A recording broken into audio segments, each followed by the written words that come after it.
Hey people, I just saw a video made by one guy saying, which way Nigeria? Today, just as I expected, I came across one of Nigeria's biggest church leaders declaring 100 days of fasting for Nigeria. He said the country will soon experience peace after the church's 100-day fast is over. Now, it will be completely delusional to think that these people do not know that these prayers and fasting absolutely do nothing to improve Nigeria's trajectory. You see, every new year, pastors, religious centers will declare 100 days fasting, 200 days fasting, some 300 and what have you, that you should pray for Nigeria. What are you praying Nigeria for? Prayer does not build a nation. Prayer is just when you are talking to yourself, appreciating God. Does not mean that when you pray, things will start working. No. It is the human beings in that country that will make things work. You build a nation through hard work, through dedication to doing the right thing. Hold people that still many accountable. Let there be penalty for people that do things that are bad in that country, like the way they do it in China.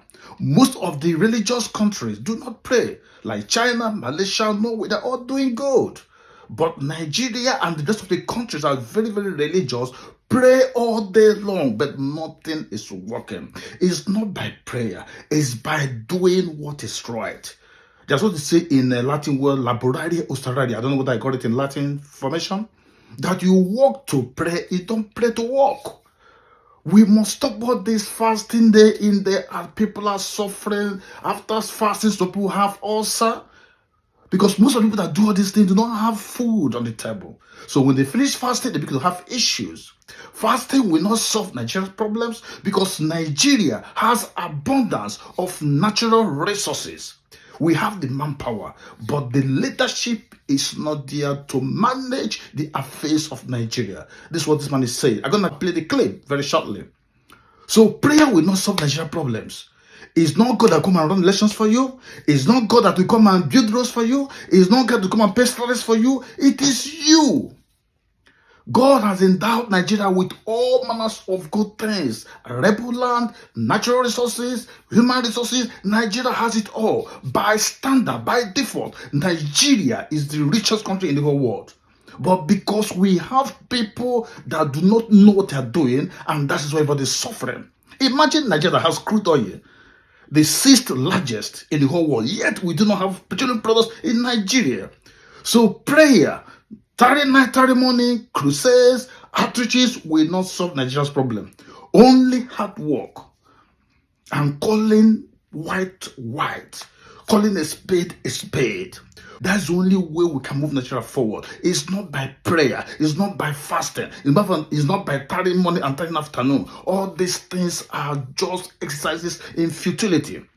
If you deem Chukwuemeka said it, he said no amount of sanctimonious biblical injunctions and no amount of erudite constitutional writing will lift Nigeria from a state of mediocrity to the greatness it deserves.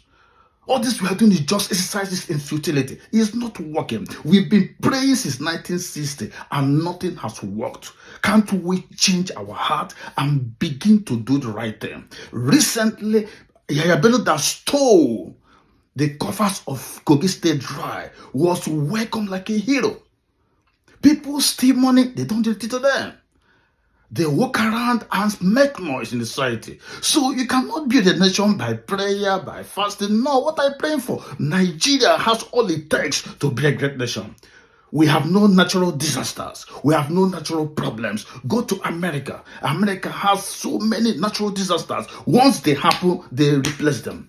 You go to all these North American countries, they have natural disasters, yet the country is bubbling. You come to Nigeria that has no natural disaster, nothing is worrying Nigeria, yet we cannot govern and make the people live a better life. That is what the man is saying. Now watch some of the clips and let me have your thoughts and comments in the comment section. Today, just as I expected, I came across one of Nigeria's biggest church leaders declaring 100 days of fasting for Nigeria. He said the country will soon experience peace after the church's 100-day fast is over.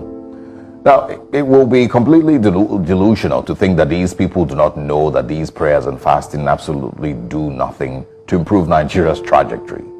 Yet every new year, we start with these prayers for a better Nigeria. So I'm asking this morning, what more do you want God to do for Nigeria? Because if nations across the world were to argue as to who is God's favorite child, Nigeria will undoubtedly be seen as one of God's favorite children. God gave Nigeria everything, way more natural and human resources than most countries on earth. Arable land, no natural disasters, fantastic weather for agriculture, some of the most brilliant minds on earth, a people with the skills to thrive in any part of the world that we have found. God didn't fail Nigeria one bit. Nigerians failed Nigeria. God gave this nation fertile soil, rivers that flow like veins through the heart of the nation. Nigeria is not lacking in blessings that we need to pray for. It is instead drowning in gross mismanagement. So again, what more do you want God to do for Nigeria as you fast for 100 days? What more is God meant to do for our country? To choose your leaders for you? To help you jail your corrupt politicians? To help you properly utilize all the vast resources that He has already blessed us with? There's almost no nation on the continent that should have been at par with Nigeria in development and quality of life for its citizens. If you think about just the wealth we should have from oil alone, take a look at what other countries have done with their own oil wealth. Think of what the Niger Delta alone could look like if we managed our resources better. So stop praying to God to bless Nigeria. He's already blessed us beyond what we could ever imagine. And again, when you are calling on God to save Nigeria, what exactly do you want Him to do? God is not going to run your elections for you. He's not going to run your justice system for you. He will not create a better constitution for Nigeria. All of those things were left for you to handle as Nigerians, the best that you could. But instead, we've allowed the worst to rule over us. We've placed tribe and religion over prosperity as a nation. We've allowed the destruction of our institutions by our fellow citizens.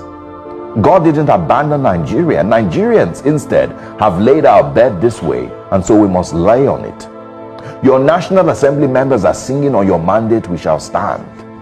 One state governor cannot read his own budget figures. One state governor paid his children's school fees till graduation and is currently being welcomed home like a hero. Where do you want God to step in here? If your governor can't read his own budget figures, what do you want God to do in a situation like that? Again, we have laid our bed. Let us lie on it.